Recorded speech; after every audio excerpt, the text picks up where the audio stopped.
कई कष्ट अपार आपका स्वागत है कई बार, स्वागत है कई बार आपका स्वागत है कई बार।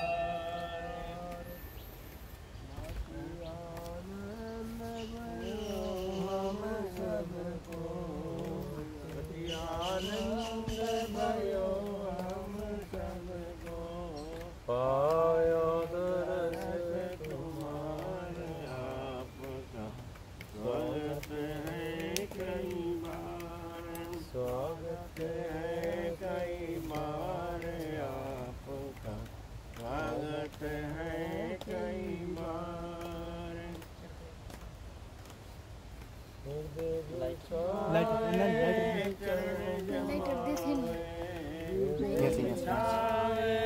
चरण जमावे रही करत पुकारे आपका स्वागत है कई बार, स्वागत है कई बार आपका स्वागत है कई बार।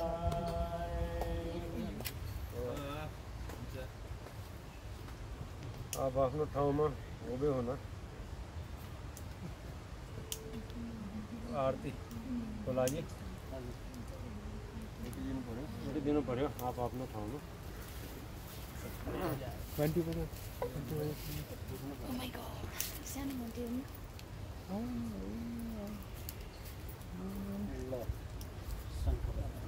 जय गुरुदेव।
गुरुर्देवो गुरुर्धर्मो गुरुर्निष्ठा परं तप गुरुर्भरतरं नास्ति नास्ति तत्त्वं गुरुर्परं।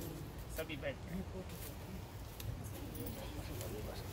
बंदो जय प्रेम के साथ साहिब बंदगी बोले सदगुरुदेव की जय की जय जय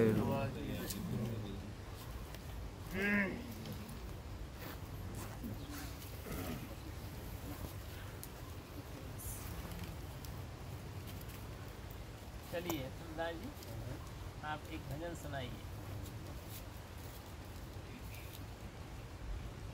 हामी यो जङ्गलको किनारामा उपस्थित भएर गुरु साहिबसित सम्बन्धित छौँ। हामीहरूको जीवनमा गर्नुपर्ने कुराहरू के हो भन्ने कुरा यो भजनले बताउँछ। प्रारब्धको नपर भर मुक्ति हुन्छ मिलेर, प्रारब्धको नपर भर मुक्ति हुन्छ मिलेर। थोरै थोरै चढ्ने पनि चुचुरोमा पुग्छन्, थोरै थोरै चढ्ने पनि चुचुरोमा पुग्छन्। एक अछिल दाठिली तयार हुन्छन्, एक अछिल दाठिली तयार हुन्छन्। बाटो लाने नेटो काटे बस्न र ल परे, बाटो लाने नेटो काटे बस्ने र ल परे। पढ्ने जति पासे हुन्छन् खेल्ने जिल्ला भरे, पढ्ने जति पासे हुन्छन् खेल्ने जिल्ला भरे। प्रारब्धको नपर भर मुक्ति हुन्छ मिहिनेत गरेर, प्रारब्धको नपर भर मुक्ति हुन्छ मिहिनेत गरेर। भोग लाग्छ ठोग लाग्छ सबै तर्क झरिहाल्छ, भजनमा भाकर हाने बानी कहिले खान्छ, भजनमा भाकर हाने बानी कहिले खान्छ। प्रारब्धको नपर भर मुक्ति हुन्छ मिहिनेत गरेर। ज्ञान साधन सिकौँ अझै आज्ञा नमानिहालौँ, ज्ञान साधन सिकौँ अझै आज्ञा नमानिहालौँ। मनको मैलो सुखको थैलो आसक्तिलाई पालौँ, मनको मैलो दुःखको थैलो आसक्तिलाई पालौँ। प्रारब्धको नपर भर मुक्ति हुन्छ मिहिनेत गरेर, प्रारब्धको नपर भर मुक्ति हुन्छ मिहिनेत गरेर, मुक्ति हुन्छ मिहिनेत गरेर। बोलो सदगुरुदेव की जय।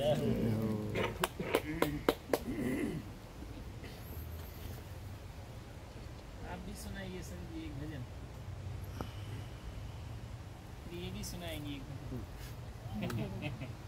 बोली सतगुरुदेव भगवान की जय।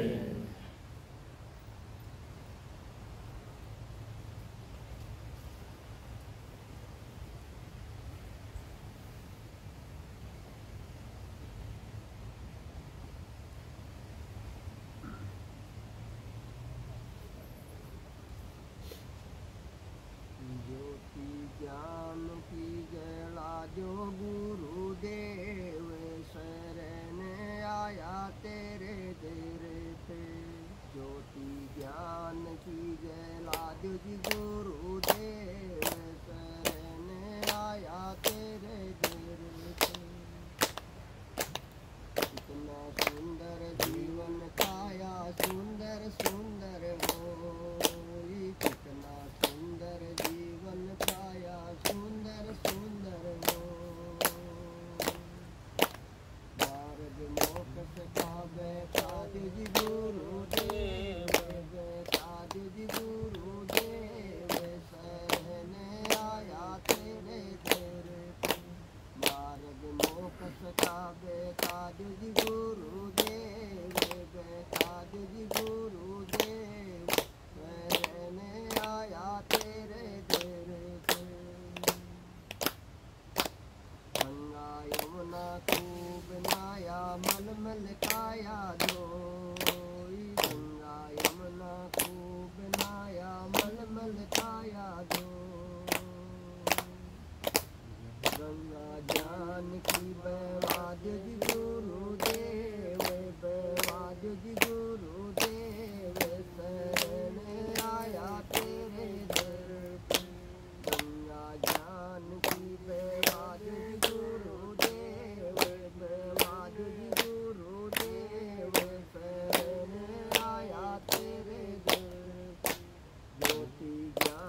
ज्ञान का पीला दे गुरुदेव, पीला दे गुरुदेव, शरण आया तेरे दर पे। अमृत ज्ञान का पीला दे गुरुदेव, पीला दे गुरुदेव, शरण आया तेरे दर पे। ज्योति ज्ञान की जला दे गुरुदेव, जला दे गुरुदेव, शरण आया तेरे दर पे। दर्शन पाया आनंद छाया मंगल मंगल होय, दर्शन पाया आनंद छाया मंगल मंगल होय। चेतन देव के मिलाद गुरुदेव, मिलाद गुरुदेव, शरण आया तेरे दर पे। चेतन देव के मिलाद गुरुदेव, मिलाद गुरुदेव, शरण आया तेरे दर पे। ज्योति ज्ञान की जला दे गुरुदेव, जला दे गुरुदेव, शरण आया तेरे दर पे। ज्योति ज्ञान की जला दे गुरुदेव, जला दे गुरुदेव, शरण आया तेरे दर पे। मेरी नैया आप खवैया पार करो गुरुदेव, मेरी नैया आप खवैया पार करो गुरुदेव।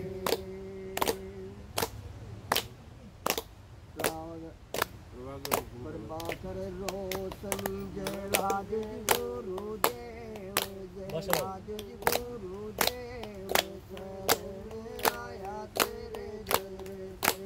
ज्योति ज्ञान की जला दे गुरुदेव, जला दे गुरुदेव, शरण आया तेरे दर पे। ज्योति ज्ञान की जला दे गुरुदेव, जला दे गुरुदेव, शरण आया तेरे दर पे।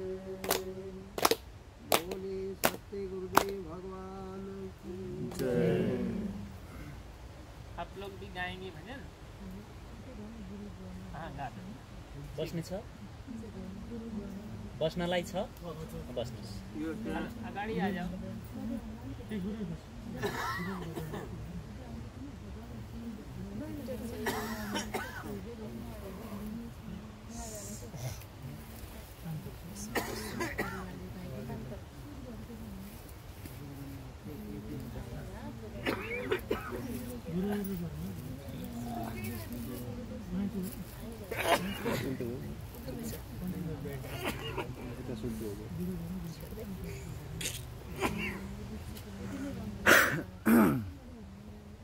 जे सकिन्छ यसो 2 मिनेटको गाउँदा हुन्छ अनि प्रवचन सुन्नु प्रसाद पानी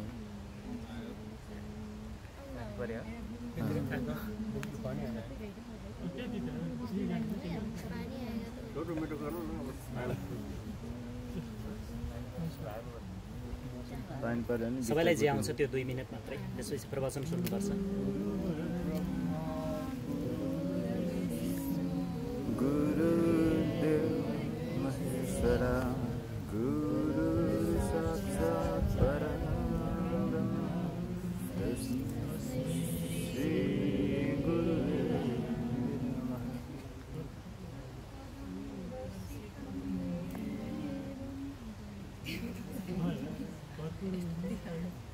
ठिक छ यति भयो ठिक छ।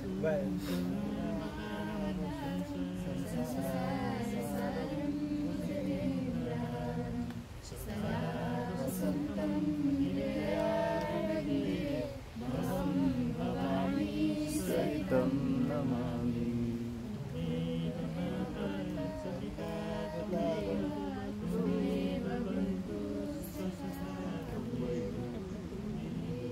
ठिक छ। कुरा गर्दै हो क्षमा पाउँ आज सबैजनालाई मेरो तर्फबाट हार्दिक हार्दिक धन्यवाद। सबै हजुरहरू जसलाई मैले आमन्त्रणा गरेँ सत्सङ्गको लागि तपाईँहरू सबैलाई धेरै धेरै धन्यवाद। त्यसपछि सबभन्दा अत्याधिक धेरै हार्दिक आभारी तथा हृदयदेखि नै कृतज्ञता ज्ञापन मेरो गुरुको प्रिय सुपुत्र पनि हुनुहुन्छ र उहाँ जो मेरो गुरुको परम प्रिय मित्र पनि हुनुहुन्छ प्रभाकर साहेबजी, अनि उहाँकै शिष्य मण्डली हुनुहुन्छ हाम्रो अखण्ड साहेब, प्रभाकर साहेबकै शिष्य हुनुहुन्छ, मेरो प्रिय गुरुको सुपुत्र पनि हुनुहुन्छ। जे होस् आज 12 वर्ष हुन गएको छ उहाँसँग हाम्रो सम्बन्ध जोडिएको।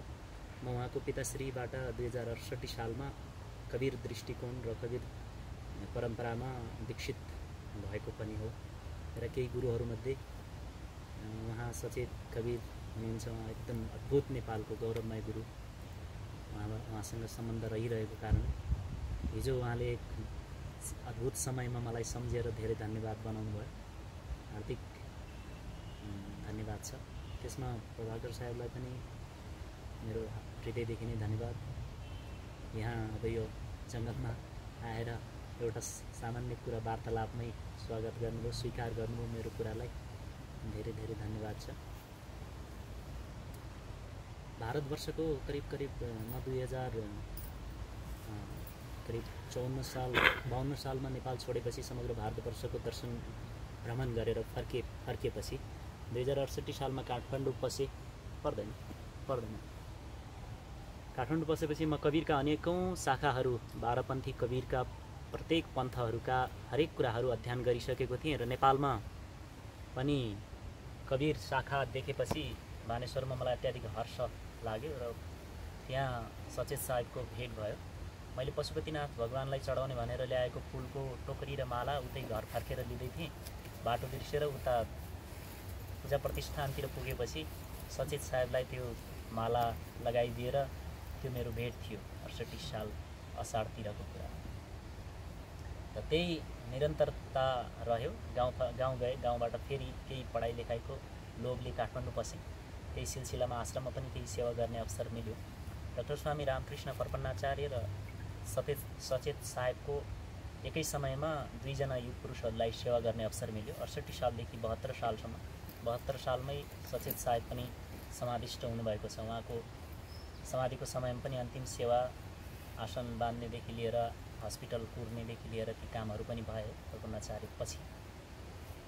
यी क्रियाकलाप र यी सङ्गतले गर्दा एउटा हृदयको एउटा राम्रो सम्बन्धले हिजो साहेब आएको खबर अखण्ड साहेबले गरेपछि साहेबसँग कुरा गराउनुहोस् भने मैले कुरा गरेपछि साहेबले पनि सहजै मेरो निमन्त्रणालाई स्वीकार दिनुभयो। र हजुरहरू सबै पनि दुर्लभ दर्शन हजुरहरूलाई पनि सुलभ भयो भन्नुपर्छ। नेपालमा एउटा सम्पन्न मठ र परम्परा छ उहाँहरूको।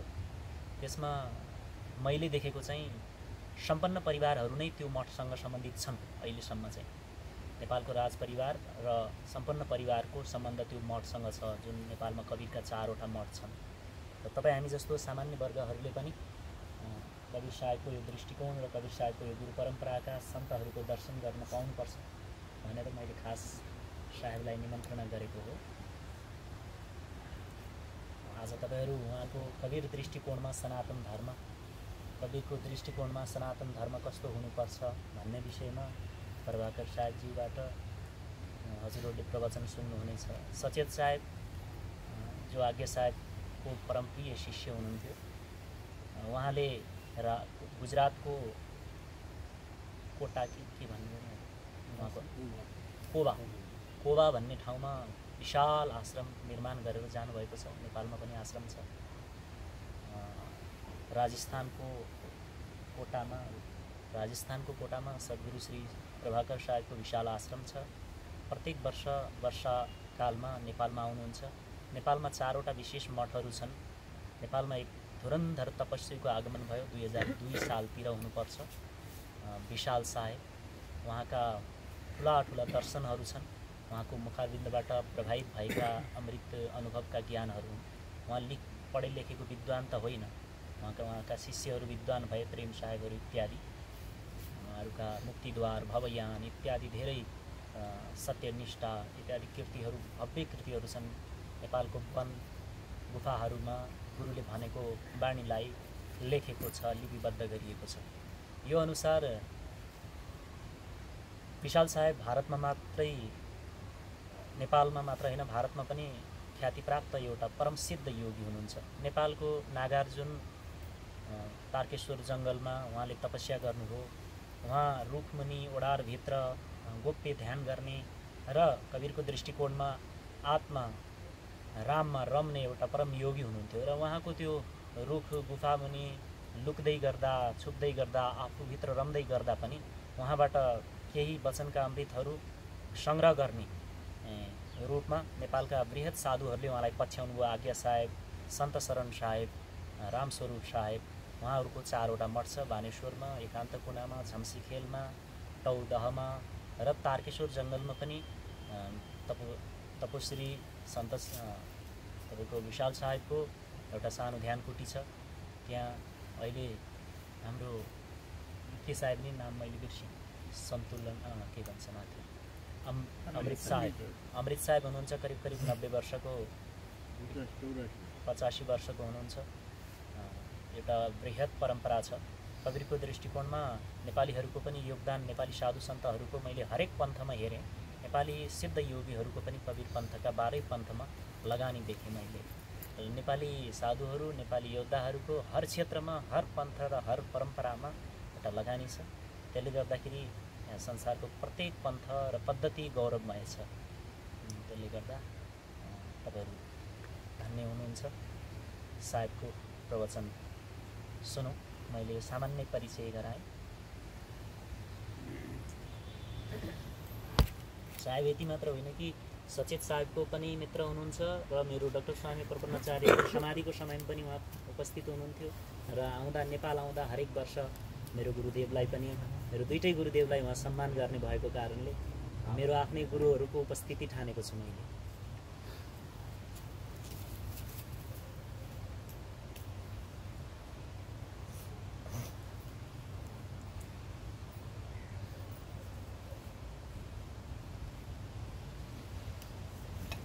बोलिए सद्गुरु देव की जय, सत्य धर्म की जय, इस ज्ञान गंगा की जय।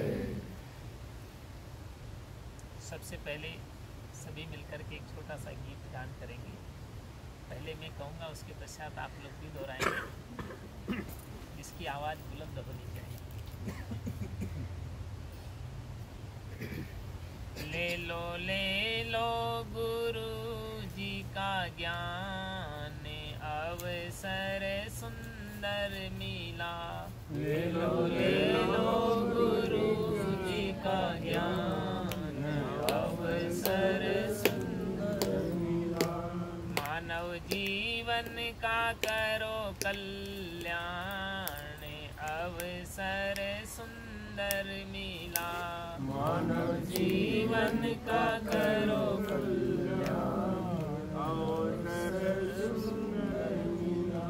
भाग्य जगे तेरे नर्तन को पाया। भाग्य जगे तेरे नर्तन को पाया। फिर भी गुरु ज्ञान तुझको न भाया। फिर भी गुरु ज्ञान तुझको न भाया। चेत कर ले अरे नादान, अवसर सुंदर मिला। चेत कर ले अरे नादान, अवसर सुंदर मिला। ले लो गुरु जी का ज्ञान, अवसर सुंदर मिला। ले लो गुरु जी का ज्ञान, अवसर सुंदर मिला। माया की मस्ती में काहे को भूले। माया की मस्ती में काहे को भूले। साथ न देंगे जिन पर तू फूले। साथ न देंगे मृत्यु पूरे। कर भक्ति भजन शुभ दान अवसर सुंदर मिला। कर भक्ति भजन शुभ दान अवसर सुंदर मिला। ले लो गुरु जी का ज्ञान अवसर सुंदर मिला। ले लो गुरु जी का ज्ञान अवसर सुंदर मिला। सत्संग की गंगा में गोता लगा ले। सत्संग की गंगा में गोता लगा ले। सत्संग की गंगा में गोता लगा ले। सत्संग की गंगा में गोता लगा ले। भक्ति की युक्ति गुरु जी से पाले। भक्ति की युक्ति गुरु जी से पाले। राह मुक्ति की तू पहचान अवसर सुंदर मिला। राह मुक्ति की तू पहचान अवसर सुंदर मिला। ले लो गुरु जी का ज्ञान अवसर सुंदर मिला। ले लो गुरु जी का ज्ञान अवसर सुंदर मिला। मानव जीवन का करो कल्याण अवसर सुंदर मिला। मानव जीवन का करो कल्याण अवसर सुंदर मिला। गुरु दरबार में आजा प्यारे। गुरु दरबार में आजा प्यारे। मिट जाएंगे जग दुख सारे। मिट जाएंगे जग सारे। बनो कहते प्रभाकर महान अवसर सुंदर मिला। बनो कहते प्रभाकर महान अवसर सुंदर मिला। ले लो गुरु जी का ज्ञान अवसर सुंदर मिला। ले लो गुरु जी का ज्ञान अवसर सुंदर मिला। मानव जीवन का करो कल्याण अवसर सुंदर मिला। मानव जीवन का करो कल्याण अवसर सुंदर मिला। बोलिए सद्गुरु देव की पानी जल श हो जाए। जरूरत नहीं।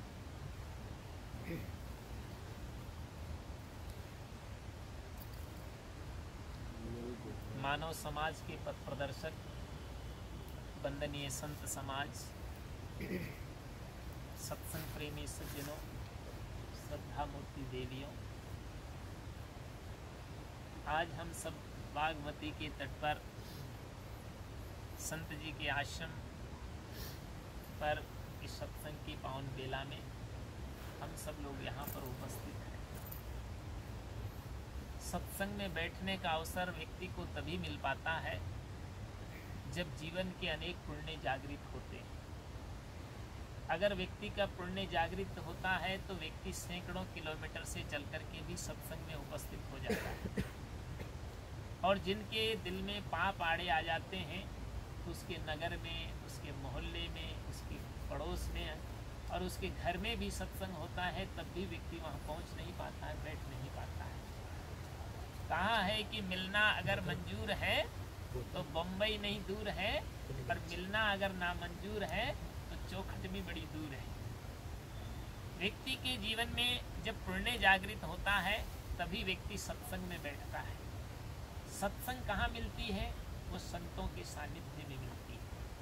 संत का दर्शन जब होता है तो संत के दर्शन से क्या होता है कि उसके जीवन के अनेक पाप ताप संताप का समन हो जाया करता है।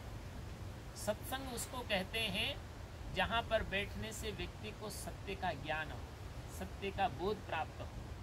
सत्संग हमें क्या देती है? सद्गुरु विशाल देव ने कहा है कि लाभ महान मनुष्य को संत संग गही ज्ञान, होए स्वस मन आपना और भक्ति धर्म पहचान। सत्संग में बैठने से मनुष्य को क्या लाभ मिलता है? जिस प्रकार से एक बार मैं यहाँ नेपाल में आया तो आज के कई वर्ष पहले, वैसे मैं 82 से यहाँ पर आता रहा हूँ, और जो है तो जैसे ही मैं प्रवचन करके बाहर निकला तो एक सज्जन से मेरी मुलाकात हुई। तो उन्होंने जब मेरे को देखा तो उन्होंने पूछा कि आप कहाँ रहते हैं, क्या करते हैं? तो मैंने कहा मैं यहाँ कबीर सत्संग आश्रम सेवा ट्रस्ट में प्रवचन करते हैं, सत्संग करते हैं, तो आप भी यहाँ आया करें। तो उसने कहा कि बोला मुझे सत्संग में बैठने की फुर्सत नहीं। तो मैंने कहा आपको सत्संग में बैठने की फुर्सत नहीं है? तो कहता है बोला आप तो सत्संग की बात करते हैं, मुझे तो खाने की भी फुर्सत नहीं है। मैंने कहा खाने की भी फुर्सत नहीं है? बोला आप तो खाने की बात करते हैं, मरने की भी फुर्सत नहीं। मनुष्य क्या है कि आज इस भौतिक युग में इतना व्यस्त है, इतना त्रस्त है कि उसके पास में टाइम का अभाव है। इस धरती पर दो प्रकार के लोग पाए जाते हैं। कुछ लोग होते हैं जो समय के अभाव में जीते हैं, और कुछ लोग ऐसे होते हैं जो समय से परेशान होकर के जीते हैं। कुछ लोगों के पास तो टाइम ही नहीं होता है, वो टाइम के अभाव में जिया करते हैं। मैं छत्तीसगढ़ में था तो वहाँ पर मैंने देखा कि रेलवे क्रॉसिंग होता है, तो जब ट्रेन आती है तो डंडा बंद हो जाने के बाद भी, गेट बंद होने के बाद भी लोग क्या करते हैं, अपनी बाइक को जो है तो उसके नीचे से झुका झुका करके निकालते हैं। 5 मिनट भी उसके पास रुकने का समय नहीं। लेकिन कुछ लोग ऐसे भी होते हैं जो समय से परेशान होकर के जीते हैं कि हम समय को कैसे बिताएं। हैं कुछ लोग एक जगह बैठ कर के ताश खेल रहे थे तो संजोग से हमारा जाना हो गया, और जब हम वहाँ पहुँचे तो हमने देखा बूढ़े बूढ़े लोग जो है तो उनको ठीक से दिखाई नहीं दे रहा था, फिर भी आंखें गड़ा गड़ा करके पत्ते देख रहे थे। तो हमने उनसे पूछा भाई आप लोग क्या कर